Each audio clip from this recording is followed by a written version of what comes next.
Assalamualaikum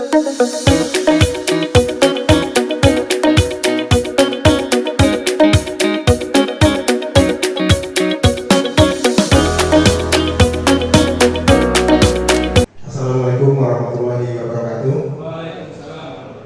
Terima kasih Bapak Ibu telah menghadiri undangan dari kami. Dalam kesempatan kali ini saya mendapatkan tugas dari BPSDM terkait dengan diklat yang saya ikuti kemarin selama 5 hari untuk sharing knowledge terkait dengan apa yang saya terima di diklat kemarin. Pertama terkait dengan topiknya yaitu terkait dengan manajemen perencanaan pembangunan daerah.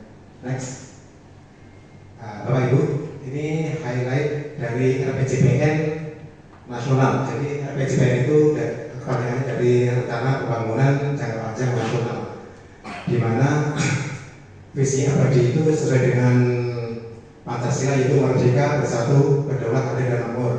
Dan Indonesia itu akan merencanakan visi Indonesia Emas di 2045. Itu ada 8 misi pembangunan, 17 arah pembangunan, sama 45 indikator utama pembangunan. Itu ada faktor eksternal, yaitu megatrend 2045 sama geopolitik dan geoekonomi. Jadi di misi abadi bernegara itu sesuai dengan Undang-Undang Dasar 45 dan Pancasila, yaitu pertama melindungi segenap bangsa Indonesia dan tumpah darah Indonesia, memajukan kesejahteraan umum, mencerdaskan kehidupan bangsa, dan juga melaksanakan ketertiban dunia. Next.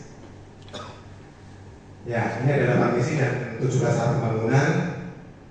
Itu ada transformasi sosial, misi ke-1, misi kedua itu transformasi ekonomi, misi ketiga transformasi tata kelola, supremasi hukum dan ketahanan sosial. Dan ini ada di luar dari 5 misi, itu di mana nantinya setelah misi-misi ini tercapai semuanya, nanti akan terwujud yang ke-6 dan ke-7. Next. Ya, ini visi Indonesia yaitu negara Nusantara berdaulat, maju dan berkelanjutan. Jadi visi RPJPN ini akan diteruskan ke RPJPD, yang mana nanti RPJPD itu tidak bisa keluar dari misi ini. Ada kata-kata maju dan berkelanjutan. Dan nanti targetnya itu di tahun 2045 nanti itu Indonesia itu setara dengan negara maju seperti Jepang, Amerika. Makanya nanti di sini ada untuk baseline sekarang ini 2025 itu untuk GNI per kapita, pendapatan per kapita itu 5.500, itu dikalikan dengan kurs sekarang ya 12 ribuan ya. Nanti di target di 2045 itu sekitar 30.300 kali 15 ribuan, jadi sekitar ratusan juta itu pendapatan per kapitanya. Terus nanti untuk visi untuk tingkat kemiskinan di tahun 2045 ditargetkan itu menurun ya kemiskinannya. Dan untuk global, terus sampai saat ini itu untuk peringkat global power index-nya itu di peringkat ke-34. Dan nanti targetnya itu di tahun 2045 itu masuk ke 15 besar. Nah, terus untuk selanjutnya next. Nah, ini ada tahapan kebijakan pada RPJPD, yaitu pertama tahap ke-1 itu tahun 2025 sampai 2029 itu terkait dengan perbaikan fundamental yang mencakup pelayanan sosial dan lingkungan serta pemetaan landasan ekonomi. Tahap 2 itu 2030 sampai 2034 itu transformasi ekosistem global. Tahapan 2035 sampai 2039 tahap ketiga itu sudah masuk ke ekspansi. Tahap keempat itu sudah terwujud dari kota global. Jadi visi RPJPD DKI Jakarta itu 2005 sampai 2025 itu Jakarta ibu kota negara kesatuan Republik Indonesia yang aman, nyaman, sejahtera, produktif, berkelanjutan dan berbudaya sains global. Dan untuk visi RPJPD setelah diturunkan dari RPJPN itu Jakarta kota global yang maju, berkeadilan, berdaya saing dan berkelanjutan. Jadi ini ada kata maju tadi yang menurun dari visi RPJPN dan berkelanjutan. Dan nantinya untuk rencana di 2045 Jakarta masuk ke 20 Global City Index. Next.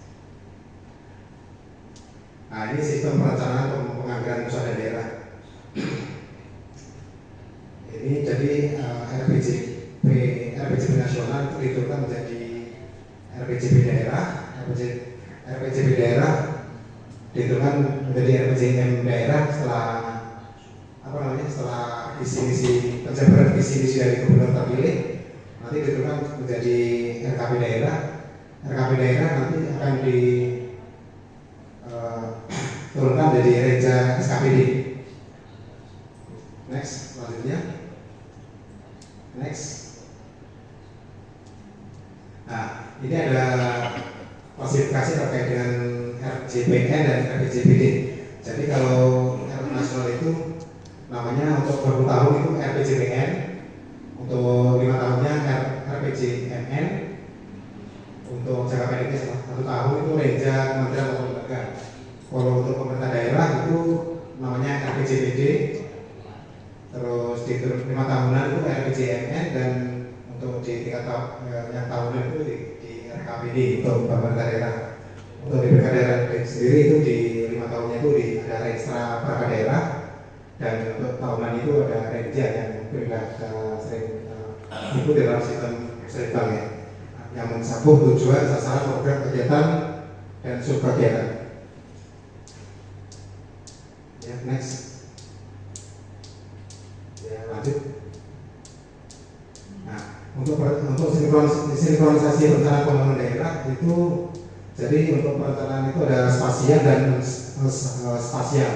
Jadi untuk perencanaan tergantung dari daerahnya masing-masing. Misalkan ada daerah perkotaan, pesisir, ataupun di daerah pedesaan. Jadi setiap perencanaan itu berbeda-beda. Misalkan ada di Papua itu perencanaannya berbeda dengan perencanaan yang ada di DKI Jakarta. Nanti tergantung dengan daerahnya masing-masing. Next. Ya, ini untuk pendekatan perencanaan pembangunan daerah itu ada pendekatan verifikasi proses, itu pendekatan teknokratik, pendekatan partisipatif, pendekatan politis, dan pendekatan atas bawah dan bawah atas.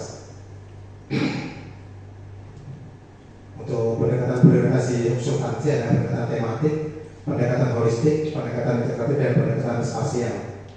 Lanjut. Nah, ini ada tahapan penyusunan RKPD. Itu pertama itu penyusunan rancangan awal RKPD. Kalau di kita itu kita nanti penyusunan musrenbang tingkat.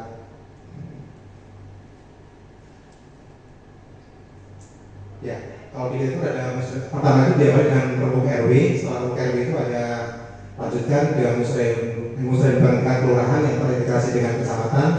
Lalu nanti akan dilanjutkan dengan musrenbang tingkat kota, dan terakhir ke tingkat provinsi yang nanti akan dibahas di setiap dinas atau perangkat daerah di tingkat provinsi, dan nantinya akan diakhiri dengan penetapan bentuk RKPD oleh gubernur. Selanjutnya, nah ini dasar hukum penyusunan RKPD tahun 2025 itu ada Permendagri nomor 86 tahun 2017, ada Permendagri nomor 12 tahun 2024, dan untuk acuan penyusunan RKPD itu ada RPJMN tahun 2025-2029, serta daerah itu ada RPD dan Ranperda 2025-2045. Lanjut. Ini hasilnya. Lanjut.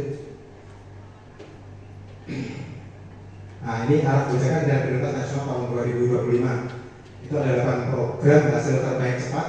Seperti sekarang ini yang isinya dari Pak Presiden terpilih itu terkait dengan makanan gizi sehat, kartu kesejahteraan. Kemudian ini nanti ada gaji pelayanan, infonya akan dinaikkan. Terus ada pembangunan infrastruktur desa, produktivitas lahan dan pertanian, dan akan menciptakan sekolah-sekolah unggul serta pemeriksaan kesehatan gratis. Lanjut. Ya, ini ada roadmap untuk menuju 2045 ya, 2045. Itu pertama itu ada pemulihan dan transformasi ekonomi menuju penetapan kota global, peningkatan ketahanan kota melalui pengembangan ekonomi dan kualitas pelayanan bersih dan berkelanjutan dan pemantapan menuju kota global. Lanjut. Ya, lanjut. Nah, ini udah fokus prioritas pembangunan Provinsi DKI Jakarta tahun 2025. Itu ada peningkatan kualitas lingkungan dan infrastruktur kota. Yang terus kedua itu ada akselerasi pertumbuhan ekonomi. Yang ketiga peningkatan kesejahteraan masyarakat. Yang keempat tata kelola pemerintahan yang adaptif. Lanjut. Lanjut bisa mas. Ya lanjut. Ya, ini kalau di kita ada namanya ini aspirasi masyarakat. Mungkin yang udah Pak Ibu ketahui bersama itu untuk aspirasi masyarakat itu ada melalui kanal Musrembang, terus RSS DPRD dan usul langsung. Jadi kalau Musrembang itu udah kita laksanakan tiap tahun yang dilaksanakan biasanya di awal tahun ya, awal tahun. Kalau untuk RSS ini kebanyakan yang dari masyarakat itu kebanyakan masuk ke RSS DPRD. Cuma informasinya itu RSS DPRD ini juga banyak sekali permasalahan-permasalahan, terutama itu banyak sekali DPRD yang terkait dengan lokasinya itu banyak sekali lokasi yang tidak sesuai gitu. Maksudnya cuma kadang-kadang untuk permohonan perbaikan jalan cuma lokasi di C, jadi nggak lengkap alamatnya di mana, jalan apa, terus RT berapa, RW berapa. Nah, banyak sekali yang seperti itu. Kalau usul langsung ini bisa dilaksanakan oleh seluruh lapisan masyarakat maupun dari petugas. Jadi usul langsung ini diinput melalui sistem Musrembang. Nanti ada kanal usul langsung. Jadi ketika usulan yang tidak disepakati di Musrembang maupun di RSS bisa dilaksanakan di usul langsung melalui sistem aplikasi di Musrembang. Lanjut. Ya, lanjut. Nah, ini ada partisipasi masyarakat dalam perencanaan pembangunan daerah.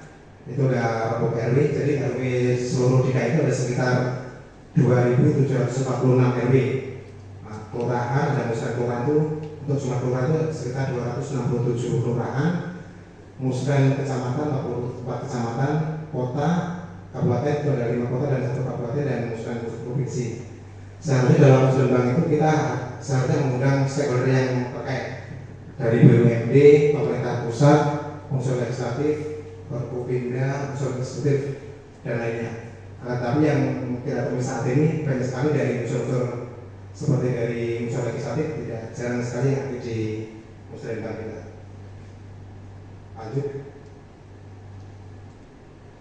Ini hasil Musrembang tahun 2024. Itu untuk Jakarta Pusat itu sekitar 785 usulan. Yang diakomodasi itu sekitar 766 usulan. Ya, lanjut. Nah, ini hasil Musrembang itu paling banyak itu terkait dengan pemeliharaan perbaikan saluran drainase. Yang kedua itu perbaikan jalan. Yang ketiga itu pengadaan peralatan SPJ itu sangat tinggi sekali, itu sekitar 320 usulan. Jadi warga masyarakat pengen ini ya, singkat ya Bapak Ibu. Jadi mengadakan usulan pendidikan dan peralatan pengadaan dan SPJ. Lanjut. Ya, ini usulan yang diakomodasi dan yang belum diakomodasi. Yang next. Yang kurva itu kurva.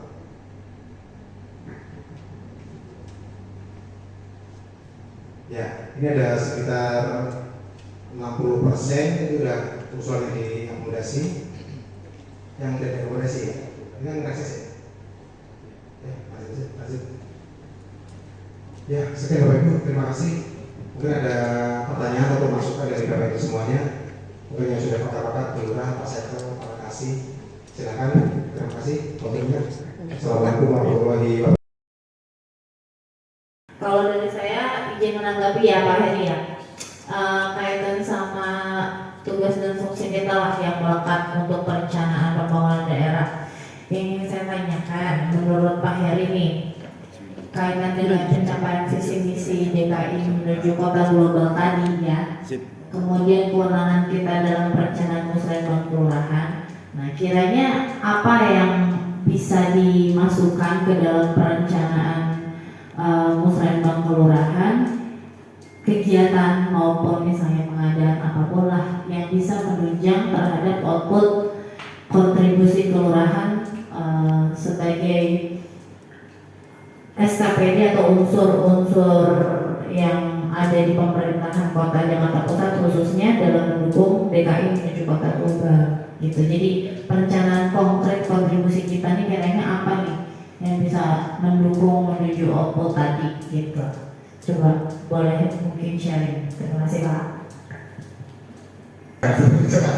Jadi kalau menurut saya untuk menuju ke kota global dari segi lingkup untuk kelurahan, pertama itu perbaikan pelayanan, perbaikan pelayanan karena terkait dengan perizinan mungkin kembali lagi terkait dengan perizinan mungkin bisa dimudahkan, disimplifikasi terkait perizinan. Jadi di mana ketika ada pelayanan yang mudah, nanti otomatis banyak sekali akan banyak investor yang akan menginvestasikan modalnya ke wilayah kelurahan, khususnya di Kelurahan Samudra Barat. Misal untuk untuk izin yang agak besar itu izin usaha ya, NIP dipermudah, terus untuk izin lingkungan dipermudah, otomatis nanti akan banyak investor yang akan menanamkan modalnya di wilayah kelurahan dan nantinya akan menggerak dari dimana ketika investor masuk itu nanti otomatis dia akan merekrut atau akan memberdayakan masyarakat untuk menjadi tenaga kerja dan otomatis nanti akan mengurangi kemiskinan juga Bu. Sebagaimana kita tahu bahwa kemiskinan nanti ditargetkan akan 0% di tahun 2045 untuk menuju ke kota global. Pengangguran berkurang, terus kemiskinan menurun atau kerja malah 0%. Jadi pertama itu terkait dengan pembenahan di pelayanan publik. Jadi semua disimplifikasi, dipermudah, ya yang mudah-mudahan ya misalkan sebelumnya itu selama 2 hari kerja selesai, nah itu bisa dilaksanakan mungkin berapa setengah hari atau 2 jam diselesaikan di seperti itu. Untuk pertama pelayanan publik, yang kedua terkait dengan apa ya? Ya itu sih Bu, sementara pelayanan publik dulu. Terima kasih. Atau Pak Fendi di bidang ini pemberdayaan perempuan. Ya, mungkin itu saja Bapak Ibu yang dapat kami sampaikan. Kurang lebihnya mohon maaf yang sebesar-besarnya. Wabillahi taufiq wal hidayah. Wassalamualaikum warahmatullahi wabarakatuh. Waalaikumsalam warahmatullahi wabarakatuh.